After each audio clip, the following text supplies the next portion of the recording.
வேளச்சேரி காவல் நிலையத்தை முற்றுகையிட்டு மாணவர்கள் போராட்டத்தில் ஈடுபட்டிருக்கின்றனர்.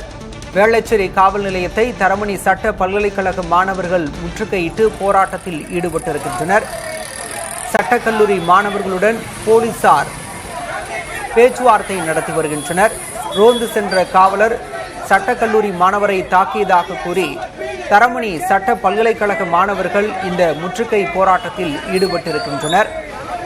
காட்சிகளில் நாம் பார்க்கின்றோம். போராட்டத்தில் ஈடுபட்டுள்ள மாணவர்களோடு போலீசார் பேச்சுவார்த்தை நடத்தி வருகின்றனர்.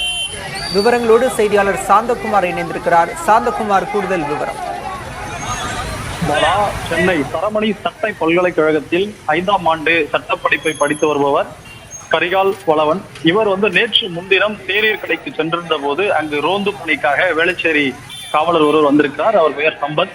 அவர் அங்கிருந்து புறப்பட்டு செல்லுமாறு கூறியவுடன் இவர்கள் இருவருக்கும் வாக்குவாதம் ஏற்பட்டு கைகலப்பானதாகவும் அதில் காவலர் சட்டக்கல்லூரி மாணவரை அடித்ததாக கூறப்படுகிறது. இதன் காரணமாக புகார் அளித்து நடவடிக்கை இல்லை என்ற காரணத்தினால் வேளச்சேரி காவல் நிலையத்தில் 70க்கும் மேற்பட்ட சட்டக்கல்லூரி மாணவர்கள் முற்றுகையிட்டு போராட்டத்தில் ஈடுபட்டனர். இந்த பேச்சுவார்த்தை தோல்வியடைந்ததை அடுத்து அவர்கள் சாலை மறியலில் ஈடுபட்டனர். இதனால் வேளச்சேரி பிரதான சாலையில் கடுமையான போக்குவரத்து நெரிசல் ஏற்பட்டது.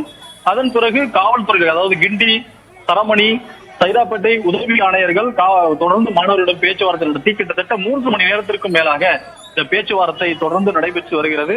காவல் நிலையத்திற்கு மேலே அந்த பேச்சுவார்த்தை தொடர்ந்து கொண்டிருக்கிறது. சம்பத் மீது உரிய நடவடிக்கை எடுக்க வேண்டும் என்ற பிரதான கோரிக்கையை முன்வைத்து சட்ட பல்கலைக்கழக மாணவர்கள் தொடர் போராட்டத்தில் ஈடுபட்டு வருகின்றனர். விவரங்களுக்கு நன்றி சாந்தகுமார்.